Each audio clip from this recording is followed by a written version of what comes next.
संडीला के एक व्यक्ति थे, उनका नाम था सूरध्वज जी। क्या नाम था? सूरध्वज। और वृंदावन के मदन मोहन लाल जी के रूप के इतने इतने आसक्त थे कि उनको यह रहता था कि मैं कब छुट्टी मिले और वृंदावन जाऊं और मदन मोहन जी का दर्शन करूं। आजकल मदन मोहन लाल जी जब करौली राजस्थान में विराजते हैं। बहुत सावधानी से सुनना, सब लोग इधर देखो, बहुत सुंदर भाग है। तो सूरध्वज जी वृंदावन तो नहीं जा पा रहे थे, बहुत व्यस्त थे, एक राजा के यहां कुछ कार्य करते थे। तो उन्होंने क्या किया, एक दिन वो दुकान बाजार में घूम रहे थे तो ताजा ताजा गुड़ आया दुकानों पर। और गुड़ देख करके महाराज सूरध्वज जी के मन में आया कि ये गुड़ मेरे मदन मोहन लाल जी को पहुंचना चाहिए सेवा में वृंदावन। तो उन्होंने जाकर के और दुकानदारों से कहा, भैया ये कितना गुड़ है? बोले इतना है।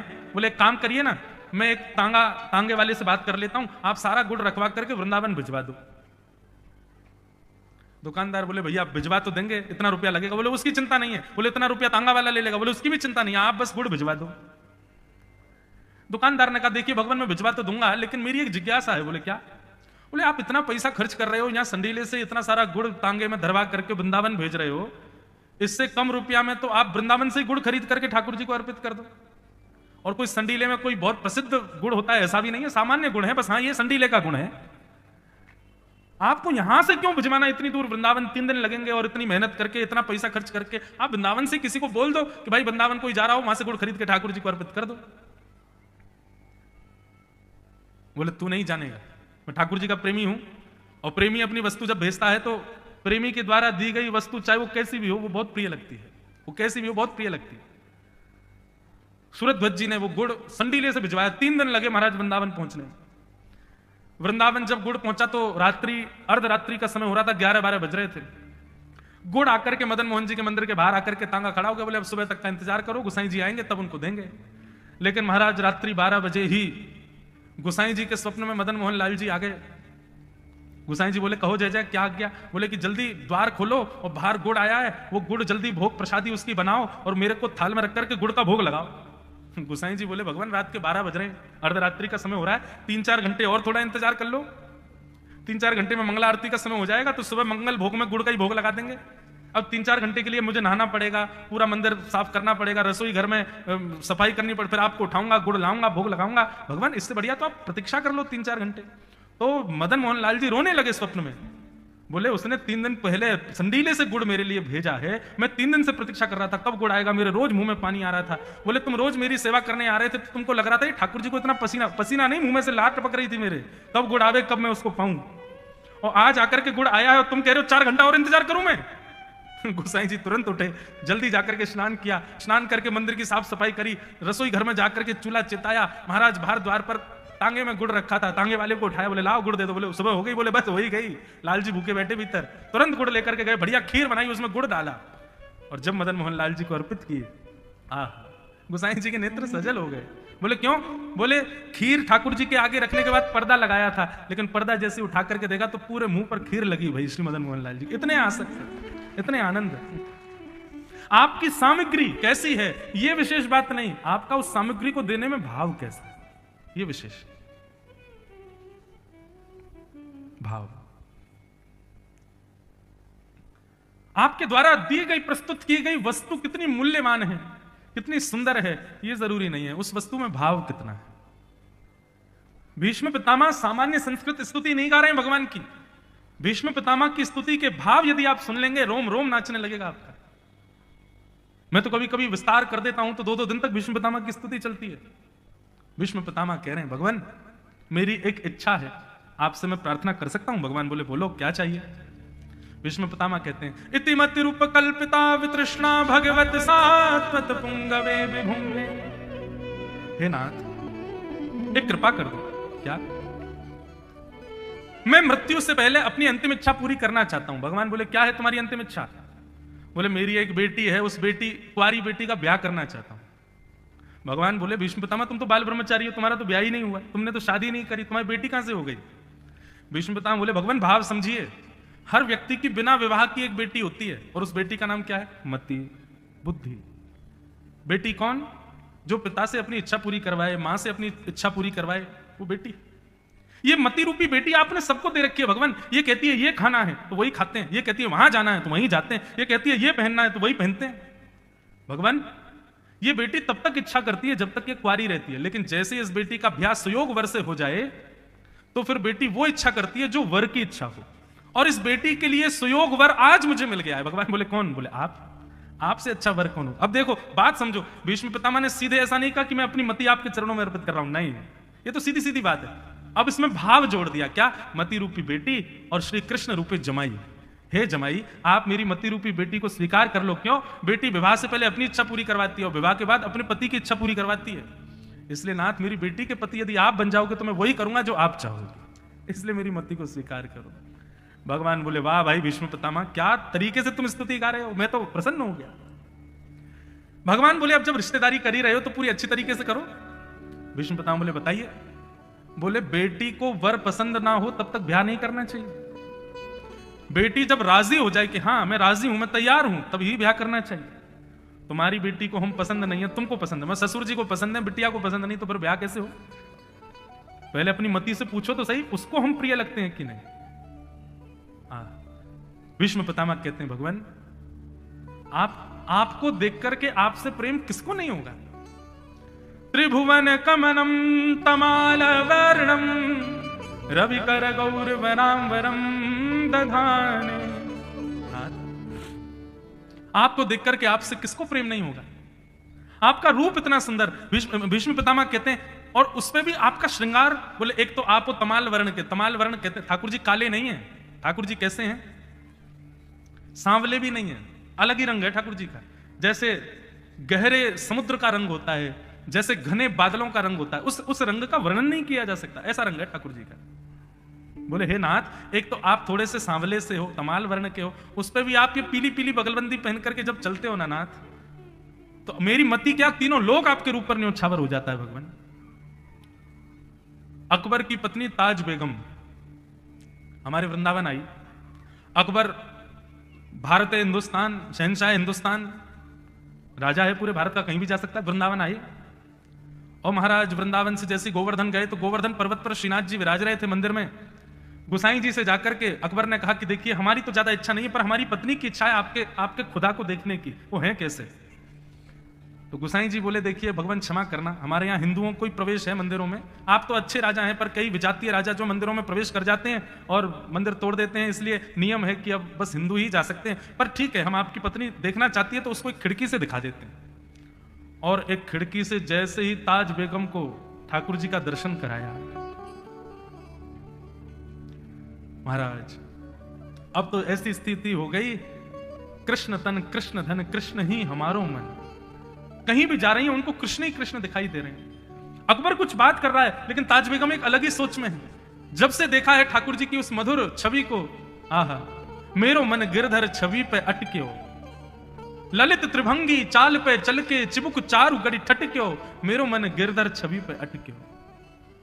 ताज बेगम को बुखार आ गया। बड़े बड़े वैद्यों ने, बड़े बड़े चिकित्सकों ने, हकीमों ने आकर के उसको ठीक करने का प्रयास किया, लेकिन ज्वर दूर नहीं हुआ। तो एक दिन ताज बेगम ने अपने पति अकबर से कहा मेरा ज्वर दूर नहीं होगा ऐसे। बोले क्यों? बोले ये प्रेम का ज्वर चढ़ा है।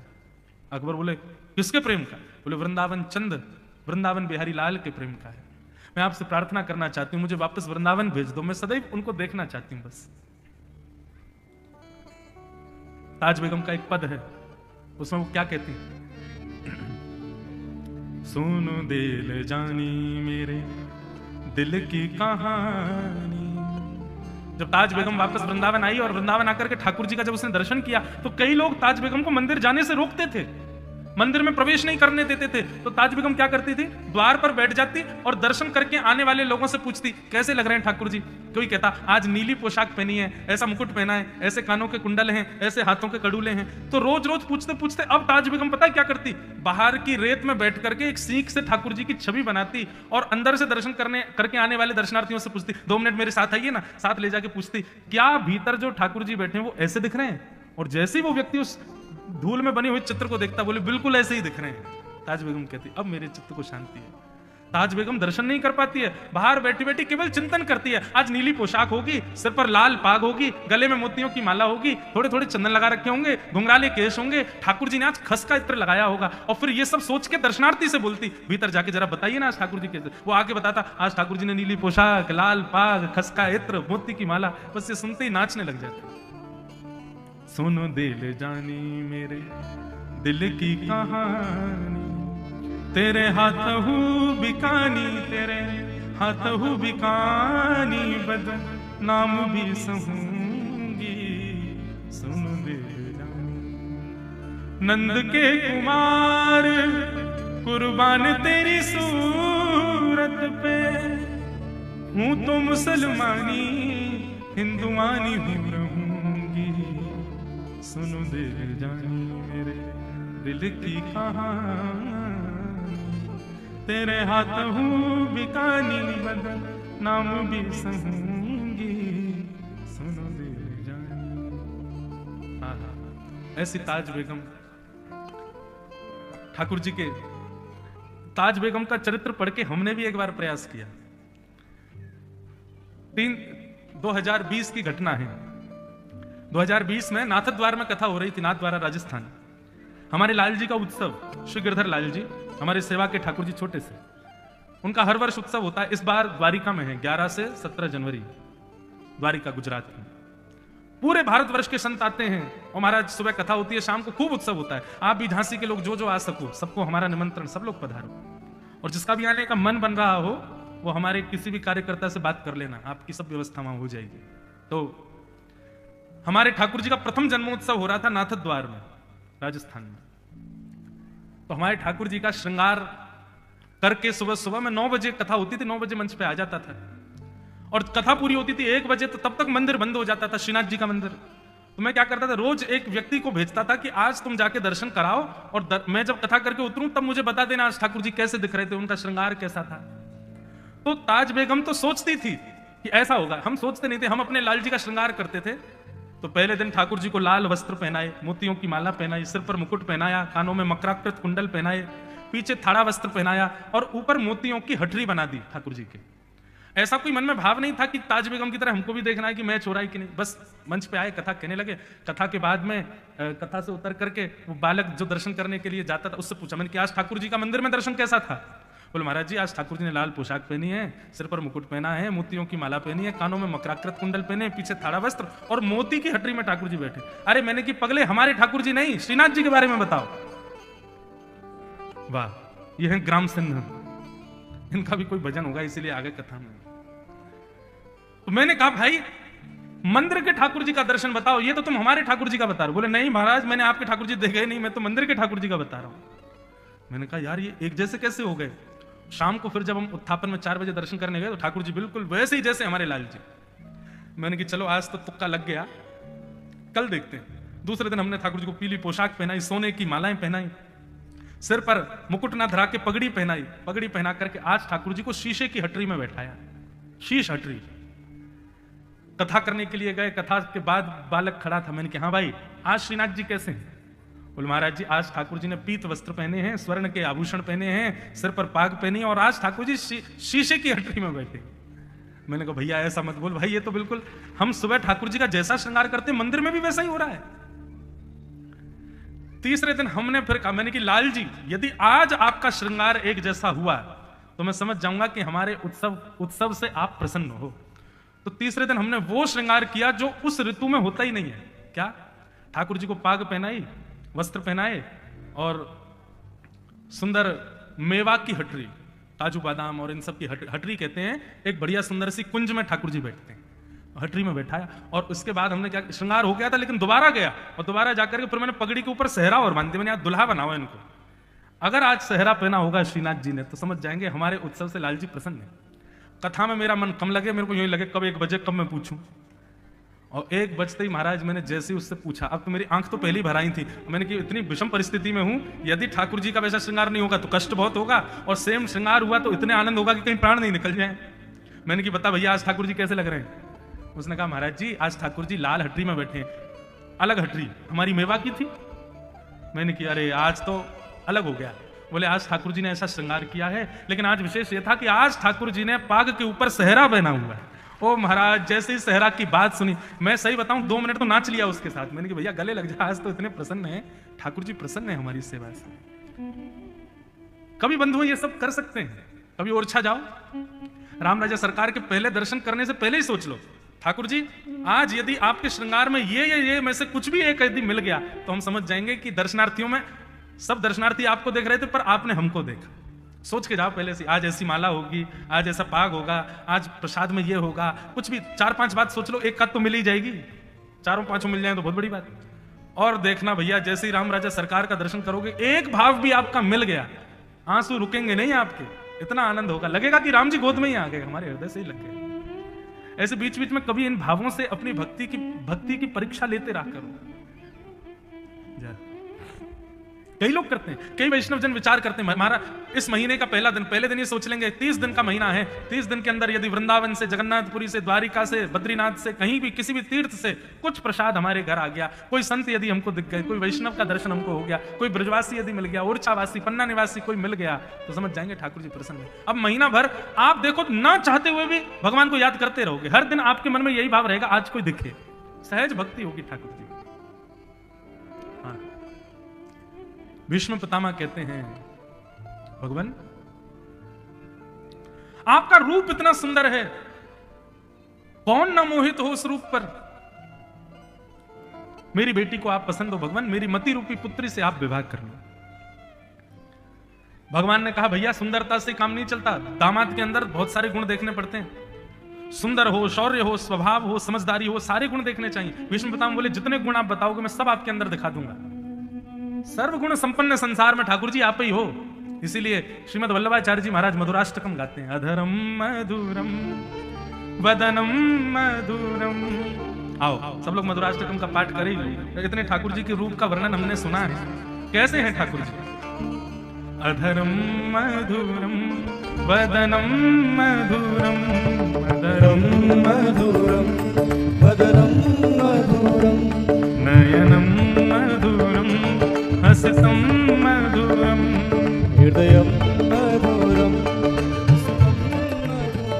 ओ हृदयम मधुरम, गमनम मधुरम, हृदयम मधुरम, गमनम मधुरम, मधुराधिपते रखिलम मधुरम, मधुराधिपते रखिलम।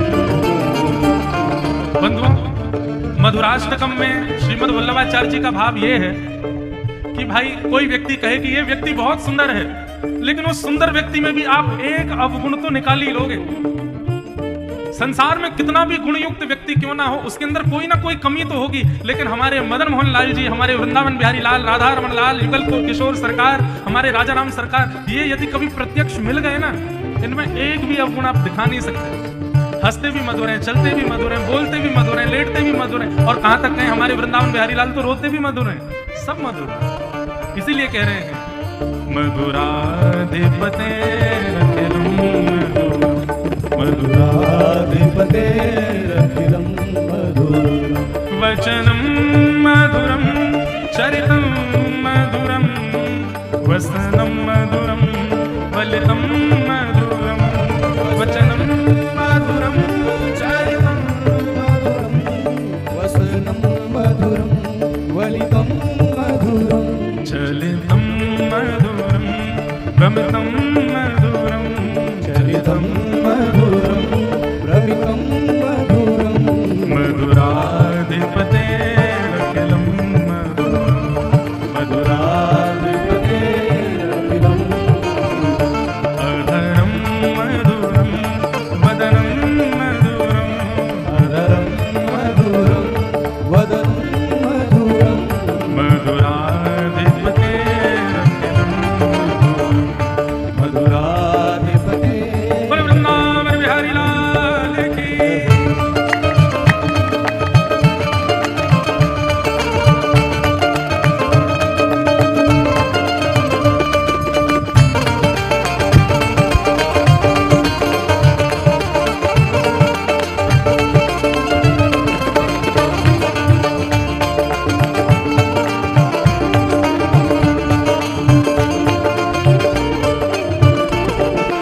मधुरम गीतम मधुरम गोकुलम मधुरम सुखम मधुरम रूपम मधुरम तिलकम मधुरम रूपम मधुरम तिलकम मधुरम हे मधुराधिपते रतिलम मधुरम मधुराधिपते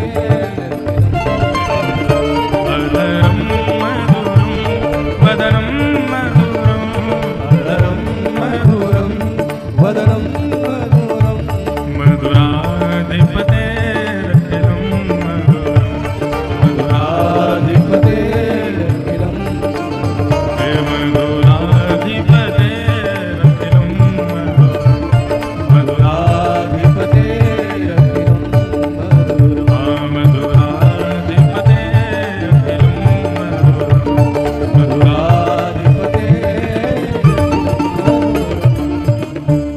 श्रीमद् वल्लभाचार्य जी महाराज ठाकुर जी के रूप का वर्णन कर रहे हैं। कितने मधुर हैं ठाकुर जी, सब मधुर है। एक अंग भी, एक भाव भी ऐसा नहीं है जिसमें मधुरता ना हो। भीष्म पितामह कह रहे हैं भगवान, आप कह रहे हो सुंदरता से काम नहीं चलेगा, और भी गुण होने चाहिए। आप जितने गुण कहोगे उतने गुण आपके भीतर हम दिखा दें। और कई गुण तो ऐसे जिनको मानव गिन ही नहीं पाएगा, वो भी आपके भीतर है नाथ। आप मधुराधिपते हो।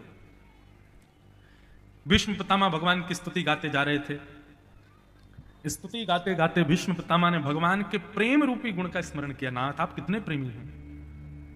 स्वनिगमम पहाय मत प्रतिज्ञा मृतमधिकर तुम वप्लुतो रथस्थ धृतरथ चरणों भयाशलद्गु हरिर्वहन्तु मेवं गतोत्तरीय।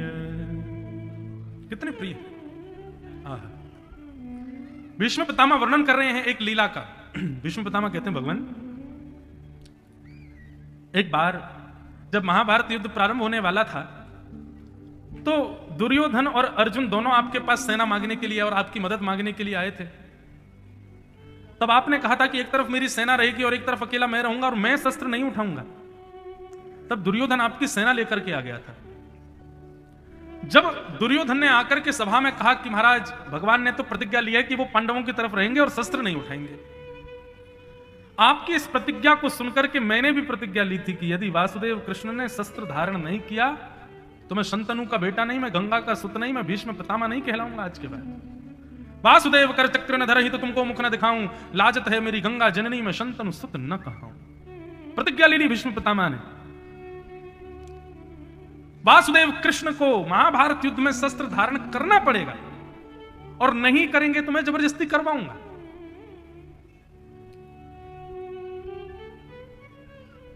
युद्ध प्रारंभ हुआ। 10 दिन निकल गए। कौरवों की सेना खत्म होने लगी। दुर्योधन भीष्म पितामह से बोला, भगवान आप हैं तो कौरवों के पक्ष में लेकिन भला चाहते हैं पांडवों का। भीष्म पितामह बोले, ऐसा क्यों बोल रहे हो? बोले क्योंकि आपके रहते हुए सेना खत्म हो रही है हमारी। इसमें निश्चित ही आपका जो भाव पक्ष है वो पांडवों की तरफ ज्यादा है। भीष्म पितामह बोले, भैया ऐसी बात मत करो, तुम अगर ऐसा कह रहे हो तो बहुत गलत है। दुर्योधन बोला, तो फिर कुछ कीजिए ना, हमारी सेना खत्म क्यों हो रही है? भीष्म पितामह बोले, तो फिर एक काम करो, आज अर्धरात्रि के समय अपनी पत्नी भानुमति को मेरे पास भेजना, मैं उसको आशीर्वाद दूंगा, उसको आशीर्वाद प्रदान करूंगा, अखंड सौभाग्यवती भव। श्रीमन्नारायण नारायण नारायण, श्रीमन नारायण नारायण नारायण, श्रीमन्नारायण श्रीमन नारायण नारायण नारायण, भजमन नारायण नारायण नारायण, भजमन नारायण नारायण नारायण, श्री हरि नारायण नारायण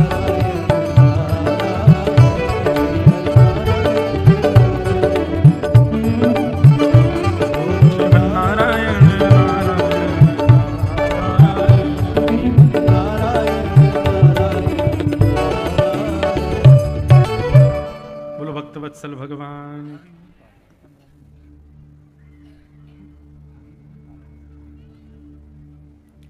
हमारे मध्य में आज कथा में मधुर भाव से पधारे परम पूजनीय श्री हरिओम पाठक जी महाराज जी को बहुत बहुत प्रणाम, बहुत बहुत वंदन। कथाक्रम थोड़ी देर और सुने। भीष्म पितामह ने दुर्योधन से कहा, ए दुर्योधन, तुझको बहुत मृत्यु का भय लगा हुआ है, एक काम करो, अर्धरात्रि के समय अपनी पत्नी भानुमति को भेज देना, अखंड सौभाग्यवती, ऐसा आशीर्वाद दे देंगे उसको, नहीं मरोगे तुम, और तुम नहीं मरोगे तो महाभारत युद्ध तुम ही जीतोगे। दुर्योधन बोला, भगवान बस यही चाह रहा था मैं कि आप थोड़ा सा आशीष बनाइए। अर्धरात्रि का समय, भीष्म पितामह अपनी संध्या वंदन कर रहे थे, भानुमति तो आई नहीं, उससे पहले द्रौपदी को लेकर भगवान कृष्ण पहुंच गए और द्रौपदी से बोले, सुनो, भीष्म पितामह का जाके आशीर्वाद ले लो। द्रौपदी बोली, आधी रात में आशीर्वाद क्यों लेना है, सुबह सुबह ले लूंगी। बोले नहीं, सुबह तक प्रतीक्षा करोगी तो सारा फेरबदल हो जाएगा महाभारत में। भानुमति आए उससे पहले तुमको लेना है। और सुनो, ज्यादा विद्वत्ता मत करना, ज्यादा चतुराई मत दिखाना, चुपचाप घूंघट करके जाना, भीष्म पितामह से आशीर्वाद लेना, जैसे ही वो आशीर्वाद दें चुपचाप उल्टे पांव बाहर आ जाना, कुछ करने की आवश्यकता नहीं। उनको ये पता तो चले ही नहीं कि तुम द्रौपदी हो। द्रौपदी बोली, अगर उनको पता चल गया कि मैं द्रौपदी हूं तो मैं संभाल लूंगी बात को, लेकिन वो मुझसे ये जरूर पूछेंगे कि तुम इतनी रात को आई कैसे। तो मैं क्या बताऊं किसके साथ आई हूं। भगवान बोले, हम रूप बदल के आए हैं, हमने जो है स्वापा वापा ऐसे बांधा है, श्रृंगार अपना ऐसा किया है कि कोई पहचानेगा नहीं, अगर ज्यादा कोई बात बिगड़े तो यूं कह देना नौकर है हमारा गोपाल, उसके साथ आए हैं हम। द्रौपदी बोली, ठीक है। द्रौपदी भीतर गई, भीष्म पितामह संध्या वंदन करके बैठे थे। द्रौपदी ने आती जैसी प्रणाम किया, भीष्म पितामह ने माला नेत्रों से लगाई, दोनों भुजा से आशीर्वाद धरते हुए और सिर पर हाथ रख के बोले, अखंड सौभाग्यवती भव, तुम्हारा पति अजर अमर हो जाए, तुम्हारा सौभाग्य अखंड हो जाए। अब द्रौपदी को यह थोड़ी पता था कि ये ऐसा आशीर्वाद देंगे, उसको लगा भगवान भेज रहे हैं, हाथ धर देंगे, कुछ कहें नहीं कहें उससे हमको क्या मतलब। अखंड सौभाग्यवती भव, वो भी द्रौपदी, मतलब एक नहीं 5 पति अखंड हो जाएं तुम्हारे। द्रौपदी के तो 5 पति। द्रौपदी बोली, यही कह रहे हैं अखंड सौभाग्यवती भव, और यही दूसरे दिन युद्ध में मेरे पतियों के पीछे ही बाण लेके घूमते हैं। चलो अच्छा है, इन्होंने आशीर्वाद दिया है, जिम्मेवारी इन्हीं की है कि मेरे 500 पति की रक्षा ये करें, इसलिए थोड़ा इनको बता तो दूं कि भाई कल से ध्यान रखना 500 का। और तुरंत द्रौपदी ने अपना घूंघट उठा लिया, बोले, पितामह याद रखिएगा अपने आशीर्वाद को, एक नहीं 500 की जिम्मेवारी अब आपकी है, एक का भी बाल बांका नहीं होना चाहिए। द्रौपदी को देख करके भीष्म पितामह बोले, द्रौपदी तू कहां से आ गई, मैंने तो भानुमति को बुलाया था, मैंने तो दुर्योधन की पत्नी को बुलाया था, उसको आशीर्वाद देना था, तू कहां से आ गई। द्रौपदी बोली, अच्छा भेदभाव, मैं भी तो आपकी बहू हूं, मुझे भी तो आपके आशीर्वाद का अधिकार है, यदि भानुमति से पहले मुझे मिल गया तो यह मेरा भाग्य नहीं हो सकता। भीष्म पितामह के नेत्र सजल हो गए। कोई बात नहीं बेटा, अखंड सो, अब तो विधाता भी नहीं रोक सकता इस महाभारत युद्ध को पांडवों को जिताने से, अब तो पांडव ही जीतेंगे। लेकिन भीष्म पितामह की तुरंत बुद्धि खनकी, इतनी रात को अकेले आई हो तुम, और ये तुम रात में क्यों आशीर्वाद लेने चली आई, दिन में भी तो आ सकती थी। ये सब किसी ने षड्यंत्र रचाया है या तुम्हारी भावना थी, सही सही बताओ मुझे। शेर की तरह गर्जना करके बोले तो महाराज द्रौपदी तो घबरा गई, बोले नहीं अकेली आई हूं, वैसे अकेली भी नहीं हूं, वैसे अकेली, लेकिन अकेली भी नहीं हूं। बोले क्या कह रही हो, अकेली हूं, अकेली नहीं हूं, कौन आया साथ में। बोले एक नौकर है हमारा गोपाल भैया, वो आया है। अच्छा वो लेके आया तुमको। बोले नहीं, मन तो मेरा ही था। बोले तेरा मन, तू सुबह आ सकती थी, अर्धरात्रि को क्यों आई आशीर्वाद लेने। मुझे दाल में कुछ काला लग रहा है, चलो बाहर, मुझे एक तो गोपाल भैया से मिलाओ, कौन है ये। बाहर आकर के भीष्म पितामह ने जोर की धाड़ मारी, महाराज कहां है गोपाल भैया। भगवान वहीं बैठे थे एक वृक्ष के नीचे।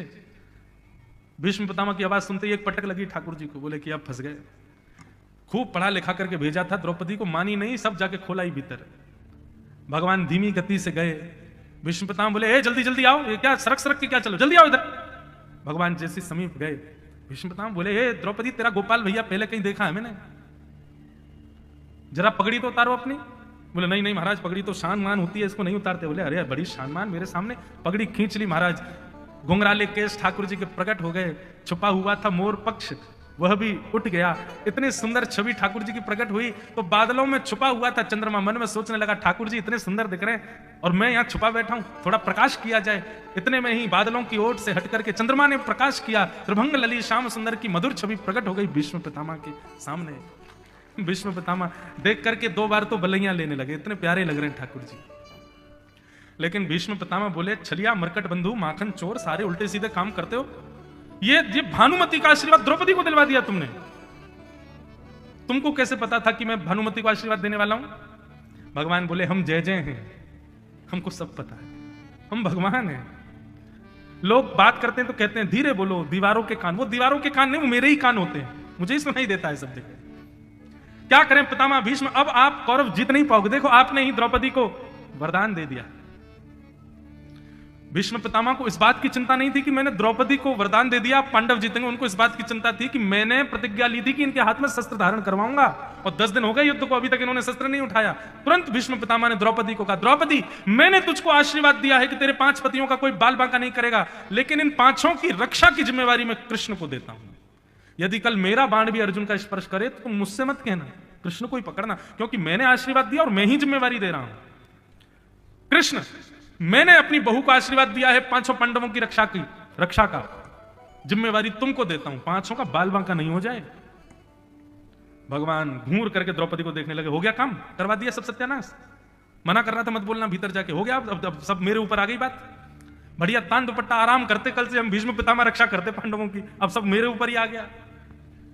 दूसरे दिन युद्ध प्रारंभ हुआ। आज भीष्म पितामह बोले, दुर्योधन आज सेना का नेतृत्व मैं करूंगा, आगे रथ मेरा रहेगा। और महाराज भीष्म पितामह ने ऐसा चक्रव्यूह बनाया, ऐसा चक्रव्यूह, 10 दिन में कौरवों की जितनी सेना खत्म हुई थी उतनी सेना चंद मिनटों में पांडवों की खत्म कर दी, अकेले भीष्म पितामह। भीष्म पितामह मारते जा रहे हैं सबको। अंत में देखा कि हां अर्जुन का रथ ऐसी जगह खड़ा, अब ये इधर उधर नहीं जा सकता। तुरंत बाण निकाल करके अर्जुन को केंद्र में लिया, और जैसे ही अर्जुन के ऊपर बाण छोड़ने लगे, भगवान की दृष्टि पड़ी भीष्म पितामह पर। भगवान बोले, रथ भगाने के लिए जगह नहीं है, क्या करूं, कहां कैसे चक्रव्यूह में फंसाया भीष्म पितामह ने। पितामह को रोकना पड़ेगा। पितामह के बाण को रोकने की सामर्थ्य केवल नारायण में है और किसी में नहीं है। भगवान बोले, क्या करें, अर्जुन है मेरो प्राण, मैं हूं अर्जुन को प्राण, अर्जुन को जीवन तो जीवन हमारो है। तुरंत ठाकुर जी देख तो रहे हैं भीष्म पितामह की ओर, दौड़े रथ से और जाकर के टूटा हुआ चक्का पड़ा था उसको उठाने लगे। 2 बार तो हाथ में धूल आई, तीसरे प्रयास में चक्का उठा लिया और लेकर के महाराज जैसे ही दौड़े हैं भीष्म पितामह की ओर, ऐसा दृश्य लग रहा था मानो एक जंगल के विशाल हाथी के ऊपर कोई शेर झपट रहा हो। भगवान के नेत्र लाल पड़ गए, पीतांबरी कंधे पर रखा हुआ उत्तरीय वस्त्र नीचे गिर गया, पृथ्वी डामाडोल होने लगी, भूकंप आने लगा। भगवान क्रोध कर रहे हैं। जैसे ही रथ का चक्का लेकर के ठाकुर जी दौड़े भीष्म पितामह की ओर, भीष्म पितामह जो अर्जुन को केंद्र में लेकर के बाण छोड़ने वाले थे, तुरंत उन्होंने अपना बाण और धनुष नीचे रख दिया और सब कौरवों को कहने लगे, देख लो देख लो देख लो, तुम्हारे प्रतिज्ञाधारी कृष्ण को देख लो। आप कहो मैं शस्त्र बिन भूमि हरहूं सब भार। क्या प्रतिज्ञा ली थी आपने कि आप महाभारत युद्ध में शस्त्र धारण नहीं करोगे। हमको क्षत्रिय ना गिने, बोले ही वचन विचार, हम क्षत्रिय हैं और भीष्म पितामह हमारा नाम है। ए द्वारिकाधीश कृष्ण, आगे से कभी प्रतिज्ञा लो तो एक बार मेरे को याद कर लेना, क्योंकि मैं यहां तुम्हारी प्रतिज्ञा तोड़ नहीं बैठा हूं। अब बताओ तुमने शस्त्र क्यों उठाया, सफाई दो। आहा, डार चक्र हरि हस पड़ो दियो उत्तर ब्रजराज। हमारे ब्रज के नंदन श्री कृष्ण, उन्होंने चक्र दूर फेंक दिया, मुस्कुराने लगे और भीष्म पितामह से बोले, भीष्म पितामह ध्यान से सुनना, भीष्म पितामह आपने क्या प्रतिज्ञा ली थी कि यदि वासुदेव कृष्ण ने चक्र धारण नहीं किया, शस्त्र धारण नहीं किया, तो मैं मरूं तो मेरा शव उल्टा गिरे, मैं किसी को मुख नहीं दिखाऊंगा। वासुदेव कर चक्र न धरही तो तुमको मुख न दिखाऊंगा। भीष्म पितामह, आज तजी प्रतिज्ञा मोरी, मैं तोरी प्रतिज्ञा काज।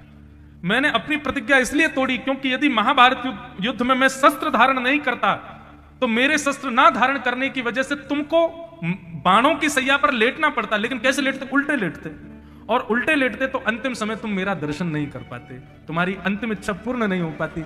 इसलिए मैंने शस्त्र उठा लिया ताकि तुम्हारी इच्छा पूरी हो, और जब तुमको बाण लगे ना तो तुम पट नहीं गिरो, चित्त गिरो, ताकि मेरा दर्शन कर सको। भीष्म पितामह बोले, नाथ आज मैं बाणों की सैया पर लेटा लेटा आपका दर्शन कर रहा हूं ना, ये भी आपकी इच्छा से ही कर पा रहा हूं, क्योंकि यदि आपकी इच्छा नहीं होती तो आप शस्त्र नहीं उठाते। बिना शस्त्र उठाए ही पूरा महाभारत युद्ध हो जाता तो मुझे पट गिरना पड़ता, मेरा मुख नीचे होता, मुख नीचे होता तो आपका दर्शन कैसे करता। हाँ, कैसे दयालु है ठाकुर जी, कितनी कृपा करते हैं हम वैष्णवों के ऊपर। कृपा की न होती जो आदत तुम्हारी, तो सुनी ही रहती अदालत तुम्हारी। जो दीनों के दिल में जगह तुम न पाते, तो किस दिल में होती हिफाजत तुम्हारी कृपा की न होती, जो आदत तुम्हारी तो सुनी रहते, अदालत तुम्हारी। बोलो भक्त वत्सल भगवान की। भीष्म पितामह की भक्ति पर रीझ गए ठाकुर जी, और भीष्म पितामह ने स्तुति गाते गाते गाते भगवत दर्शन करते करते अपने प्राणों का परित्याग कर दिया। एक दिव्य ज्योति भीष्म पितामह के मुख से निकली और भगवान में जाकर के विलीन हो गई। बोलो भक्त वत्सल भगवान की जय। ऐसे भीष्म पितामह की भक्ति को हम बारंबार प्रणाम करते हैं। भगवान भीष्म पितामह के भाव को लेकर के द्वारिका प्रस्थान कर गए, और यहाँ उत्तरा के बालक ने जन्म लिया जिसका नाम परीक्षित रखा गया। परीक्षित ने एक संत अपराध किया, इसलिए उनको श्राप लगा, और श्राप के कारण श्री सुखदेव जी से उन्होंने सप्ताह भागवत की कथा को श्रवण किया। इस क्रम को अब हम कल 2 बजे से श्रवण करेंगे।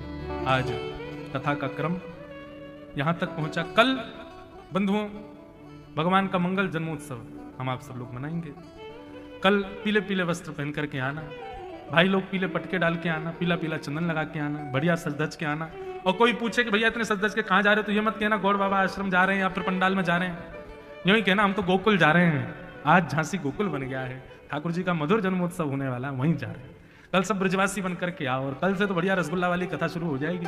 परसों फिर ब्रजमंडल में ठाकुर जी की गोवर्धन लीला आदि आदि उत्सवों का क्रम चलेगा। हम लोग बड़े प्रेम और भाव से श्रवण करेंगे। बंधुओं कितना आनंद हमको आ रहा है कथा सुनाने में, बहुत सुख मिल रहा है। आपको कितना सुख मिल रहा है ये तो नहीं पता, पर हमको तो बहुत आनंद आ रहा है। ऐसा लग रहा है मानो आप सबके हृदय में हमारे श्री गौड़ बाबा महाराज जी विराजमान होकर के इस मधुर कथा को श्रवण करवा रहे हैं। आप सब लोगों को बहुत बहुत प्रणाम है। इस मधुर कथा में जितने भी वैष्णव जन जहां जहां से भी पधार रहे हैं, सबको हमारा बहुत बहुत वंदन है। इस कथा के मुख्य यजमान, सह यजमान, हमारे कथा के मुख्य आयोजक के रूप में हमारे श्री विनोद चतुर्वेदी जी महाराज, बहुत सुंदर आपका भाव है। बहुत वर्षों बाद ये कथा का क्रम अब हो पा रहा है। महाराज जी मुझे बता रहे थे, बीच में बहुत दिन का लंबा गैप रहा, लेकिन अब ये पुनश्च ये क्रम अब शुरू हो गया है। आप सबको इसकी खूब खूब बधाई। आओ 2 मिनट हरिनाम संकीर्तन करते हुए हम लोग अपनी वाणी को विराम देंगे। राधे गोविंद भजो राधे गोविंदा, राधे गोविंद भजो राधे गोविंदा, राधे गोविंद भजो राधे गोविंदा, राधे गोविंद भजो राधे गोविंदा, राधे गोविंद भजो राधे गोविंदा, राधे गोविंद भजो राधे गोविंदा, श्री राधे गोविंद भजो राधे गोविंदा, राधे गोविंद भजो राधे गोविंदा, जय राधे गोविंद भजो वृंदावन चंदा, राधे गोविंद भजो वृंदावन चंदा, द्वारिका के नाथ भजो राधे गोविंदा, द्वारिका के नाथ भजो राधे गोविंदा, पुरी जगन्नाथ भजो राधे गोविंदा, पुरी जगन्नाथ भजो राधे गोविंदा, बद्री विशाल भजो राधे गोविंदा, बद्री विशाल भजो राधे गोविंदा, युगल किशोर लाल भजो राधे गोविंदा, युगल किशोर लाल भजो राधे गोविंदा, राम राजा सरकार